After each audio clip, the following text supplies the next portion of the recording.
Ketika salah satu komandannya yang bernama Jinny ditangkap dan dipaksa kawin oleh seorang Tenryubito, Monkey the Dragon hanya diam saja. Ketika salah satu sahabatnya yang bernama Bartholomew Kuma diubah menjadi cyborg lalu dijadikan budak tak berotak oleh Tenryubito, Monkey the Dragon juga masih belum turun tangan. Ketika bapaknya mati di Beehive Island dan anaknya difitnah menyandera Vegapunk di Egghead Island, Dragon masih tetap juga mager di Kamabaka Queendom. Jadi saya tidak heran ketika sahabatnya yang bernama Vegapunk ngasih kirim kode kalau dirinya sebentar lagi bakalan mati, dan benar saja saat ini rumahnya sedang digeruduk Buster Call, Dragon hanya duduk manis sambil menonton berita. Gara-gara sikapnya yang terkesan acuh tak acuh terhadap berbagai isu negatif yang menimpa rekan, saudara, hingga keluarganya inilah, saya sempat curiga kalau Dragon mungkin sebenarnya adalah King versi One Piece. Semua orang terlalu menganggapnya overrated, padahal faktanya sangat underrated. Tapi karena melihat Sabo yang merupakan anak hasil didikannya tumbuh menjadi petarung yang sangat kuat, saya mencoba untuk berhusnudzon kalau Dragon mungkin hanya masih menunggu momen yang tepat saja untuk beraksi.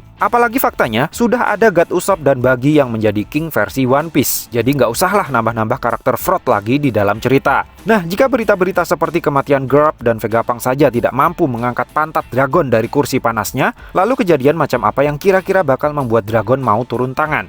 Saya pikir jawabannya mungkin ada di manga One Piece chapter 1083. Di chapter tersebut, Sabo yang baru saja kembali dari menjalankan misinya melaporkan kepada Dragon kalau 3 target utama misinya di Marijoa sudah berjalan dengan sukses. Pertama, mereka berhasil menghancurkan simbol kekuatan Tenryubito di Marijoa sebagai bentuk deklarasi perang. Kedua, mereka berhasil membebaskan sebanyak mungkin budak dari sana, termasuk menyelamatkan Bartholomew Kuma. Dan yang ketiga, mereka berhasil menghancurkan lumbung pangan di tanah sucinya para Tenryubito itu, ditambah lagi jalur pengiriman pasukan makanan di Marijoa dari segala penjuru dunia, juga sebagian besar sudah berhasil disabotase oleh pasukan revolusi. Gara-gara aksi yang dilakukan oleh Sabo dan para komandan pasukan revolusi di Marijoa itu, saat ini terjadi revolusi besar-besaran di 12 kerajaan yang menjadi bagian dari pemerintah dunia. 8 diantaranya sukses mengkudeta pemerintahan korup yang berkuasa, meskipun Lulusia Kingdom, satu dari 8 kerajaan tersebut, tiba-tiba saja lenyap dari muka bumi. Nah, Dragon yakin otoritas tertinggi pemerintah dunia tentu tidak akan tinggal diam saja atas semua musibah yang mereka alami.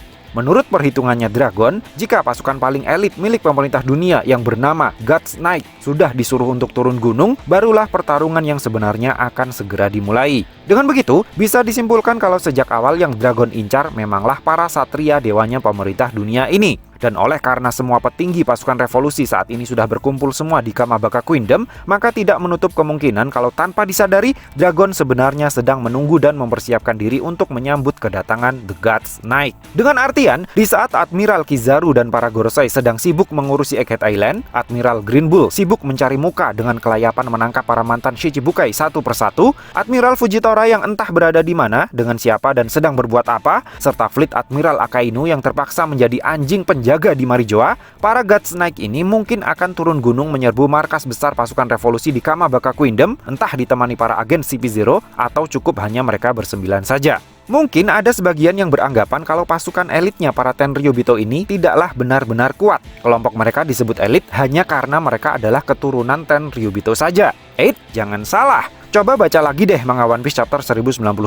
39 tahunan yang lalu saat kelompok bajak laut Rocks dan bajak laut Roger bikin huru-hara di Pulau God Valley, Saint Vigarland Garling yang saat ini merupakan ketua dari God's Knight menyuruh pasukan angkatan laut untuk ditarik saja dari God Valley dan hanya fokus melindungi para Tenryubito kabur karena dia menganggap para marinir itu hanyalah sekumpulan orang yang tidak berguna. Garling dan para member God's Knight lainnya kemudian turun tangan langsung untuk menghadapi para bajak laut yang saat ini menyandang titel sebagai bajak laut besar seperti Roger, Shirohige, Kaido, Big Mom, Rayleigh hingga Ochoku. Dan karena faktanya Garling masih hidup sampai sekarang, itu artinya kekuatan God's Knight tidak bisa dipandang sebelah mata. Malahan mungkin bisa dianggap setara dengan para legenda. Sehingga dugaan saya, kemungkinannya sangat besar kalau dalam waktu dekat God's Knight akan menyerbu Kamabaka Queendom dengan kekuatan penuh. Dan para pentolan pasukan revolusi yang saat ini sudah berkumpul semua di Kamabaka Queendom akan menjadi lawan tanding masing-masing dari mereka. Di saat itulah kita baru akan bisa melihat langsung aksi Monkey the Dragon di dalam pertarungan.